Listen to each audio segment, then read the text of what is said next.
बाबू बजरंगी के खिलाफ कोई भी पुख्ता सबूत पेश नहीं किया जा सका है और जिस तरह की आखिरी सुनवाई हुई है उससे हमें उम्मीद है राजन सिंह और बाबू बजरंगी को जमानत मिल जाएगी। बाबू ने जौनपुर से चुनाव लड़ने का फैसला किया है, क्या इससे उसके कोर्ट कार्रवाई पे कोई असर पड़ेगा क्या? हमारे देश का संविधान उनको ये आज़ादी देता है कि वो चुनाव में खड़े हों और यही आज़ादी वो लोगों की सेवा में समर्पित करना चाहते हैं। Thank you. सर सुनिए तो।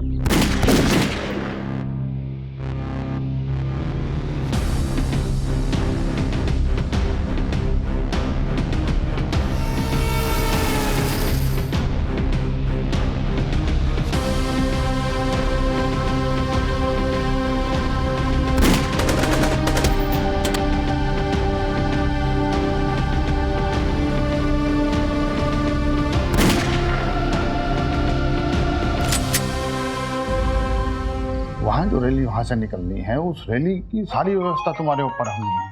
जी एक मिनट जाओ जरा। जय सर। तैयब, ये सब क्या रायता फैला के रखा है तुमने? बाबू तुम्हारा ही आदमी था ना? जी जी जी जी जी। किसने उसके दिमाग में ये चुनाव का कीड़ा डाला है? इससे हमारी सरकार को कितना बड़ा खतरा हो सकता है? जी मालूम है, मैं समझाने की कोशिश कर रहा हूँ उसको। एक गुंडे की लोकप्रियता हमारे लिए कितनी बड़ी मुसीबत पैदा कर सकता है, और उसका लिंक पार्टी से निकला तो, या उसने कुछ मीडिया में बोल दिया तो सोचा है क्या होगा? जाइए कुछ कीजिए, इससे पहले की कड़ी आप तक पहुंचे। जी जी मैं कोशिश करता हूँ जी।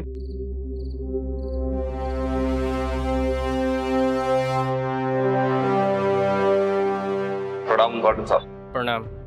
कल आपकी जेल में कैदी आएगा, आप बस उसे ये दे दीजिएगा।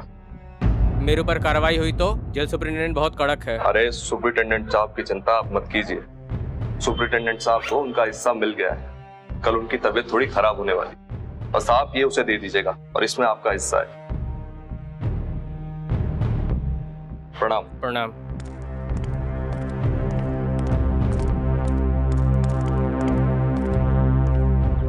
तो क्या ये सच नहीं कि बाबू पहले आपके लिए काम करता था?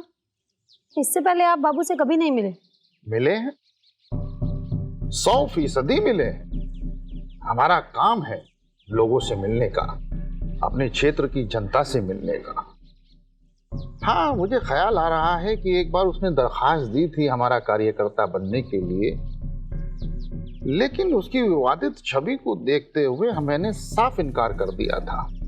उसके बाद शायद, हाँ मुझे ख्याल आ रहा है कि उसके बाद शायद उसकी एक चिट्ठी हमारे पार्टी ऑफिस आई थी जिसमें उसने अपनी माँ के कातिलों को सजा दिलवाने के लिए गुहार लगाई थी।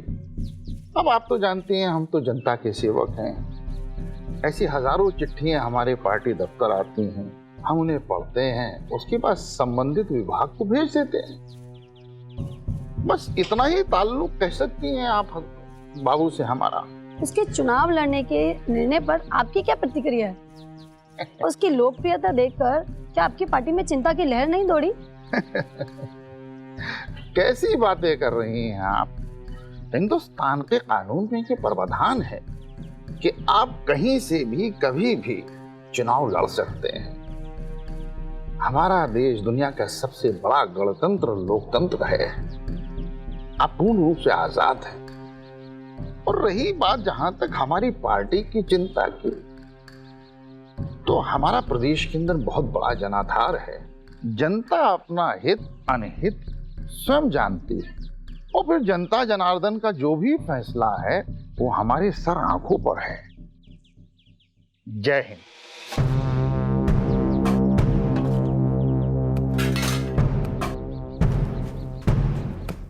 बाबू भैया का खाना।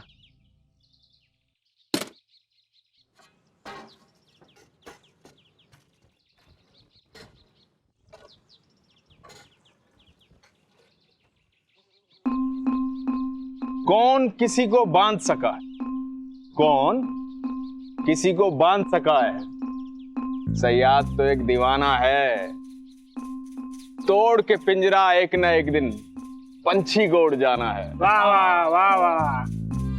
भैया आजकल जिंदगी हमें पहचानती नहीं, आजकल जिंदगी हमें पहचानती नहीं, ऐसे देखती है जैसे हमें जानती नहीं।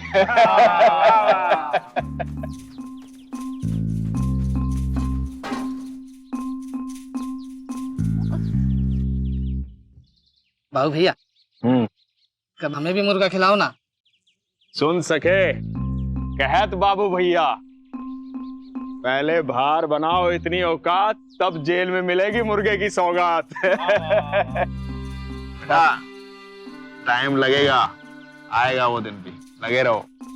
बाबू भैया इस बार इलेक्शन तो आप ही जीतेंगे और अच्छे नेता भी बन जाएंगे, और तो और आप इस बार आपका नॉमिनेशन भी भर दिया गया है। अच्छा हाँ रखा।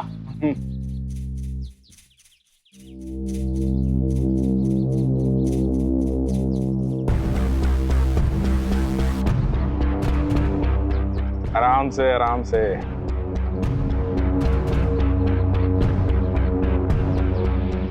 तू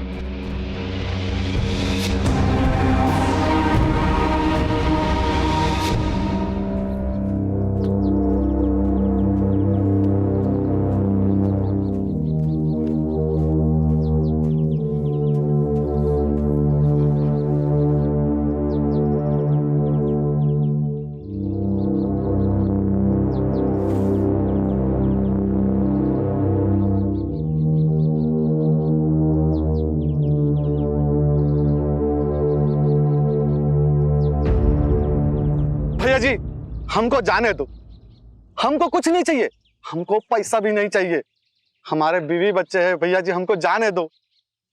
अरे तुम इतना बौखला क्यों रहे हो भाई? एक बात बताए तुम्हें, तुम रहोगे तो चमन चूतिया ही। अरे पिछले 20 साल से तुम साला पार्टी में हो, लेकिन तुम साला वही चमचा का चमचा रह जाओगे। पहले उस साला प्रताप के, फिर गिरधर के, और अब साला ये गली के छोटा मोटा गुंडा लोगों के। अरे बाहुबली हो तुम, समझे? लेकिन भैया, अरे लेकिन कुछ नहीं, साला तुमको पैसा दे रहे हैं, मान सम्मान दे रहे हैं, तुम्हारा परिवार का पूरा ध्यान रखेंगे बोले हैं ना। अरे भैया तिवारी हैं हम बोले हैं ना, पूरा गारंटी लिए भाई। और एक बात बताओ, ये साला कब तक गांड गुलामी करोगे, या काला बाल काला दाढ़ी करते रहोगे? हैं? तुम बनोगे बाहुबली, हम बोल रहे हैं। अरे हमने देखा है तुम में, पहनो इसको और बनोगे बाहुबली तुम। बनेंगे। हाँ हम बाहुबली बनेंगे। बनोगे। हम जौनपुर के बाहुबली बनेंगे।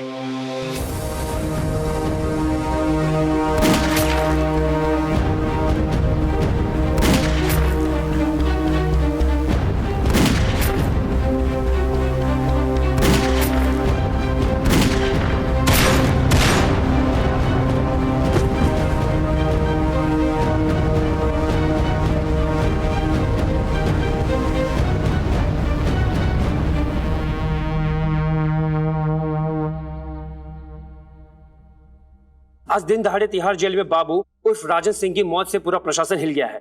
सूत्रों के मुताबिक दोपहर के खाने के वक्त ये वारदात हुई। एक कैदी ने माउजर गन से बाबू के शरीर में 10 गोलियां दाग दी, जिससे बाबू की मौकाए वारदात पर ही मौत हो गई।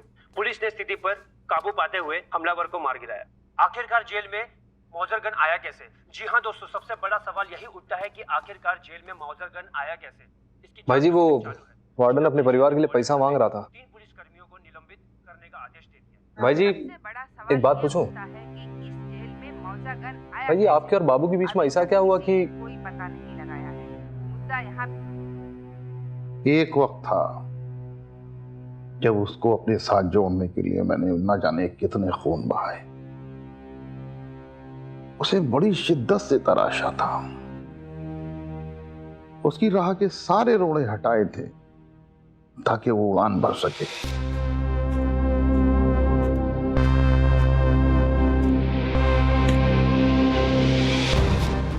ये लो, बाबू पे हमला कराओ और ध्यान रहे कि बाबू को एक भी खरोच नहीं आनी चाहिए। जी भैया जी। और सारा इल्जाम गिरधर के ऊपर लगना चाहिए। ऐसा ही होगा।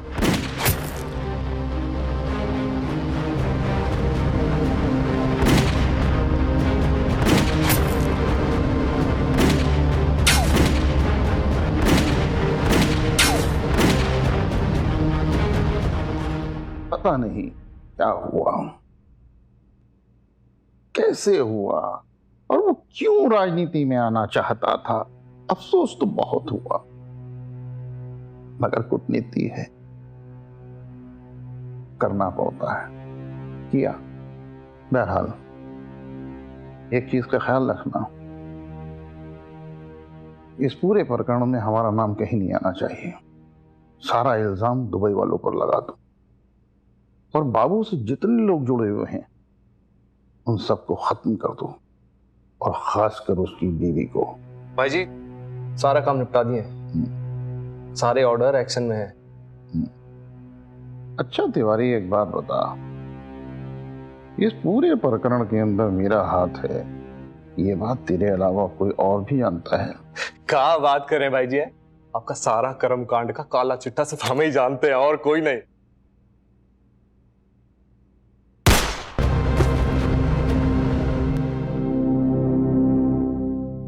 राजनीति किसी की सगे नहीं होती।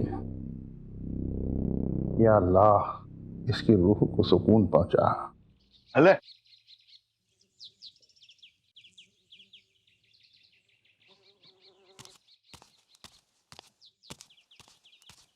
अरे सर, अपने रिटायरमेंट की खुशी बांट रहे हैं। अरे ये पाटिल के लाडू के, अरे रिटायरमेंट की खुशी नहीं, वो अपना बाबू बड़वा मर गया ना, उसकी खुशी मना रहे। लेकिन सर ये तो टेंशन वाली चीज हो गई। पूरा गैंग वॉर का माहौल बना हुआ है सर। जौनपुर से लेकर मुंबई और दुनिया में न जाने कहां से पूरे प्रॉपर्टी और अधिकार के लिए मारकाट शुरू हो जाएगी। अरे तो अच्छा है ना पाटिल, अरे ये सब कीड़े एक दूसरे से लड़के मर जाएंगे, बाकी बचेंगे उन्हें तू ठोक देना। बाबू की मौत ने अराजकता को जन्म दे दिया था। पिल्लों ने कुत्ते बनने की होड़ में बोटी और इलाके के लिए मार काट शुरू कर दी। चारों तरफ खून ही खून बह रहा था।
मैं तैयब कुरैशी अल्लाह की कसम खाकर कहता हूं कि पूर्ण निष्ठा और निस्वार्थ भाव से प्रदेश की जनता की सेवा करूंगा।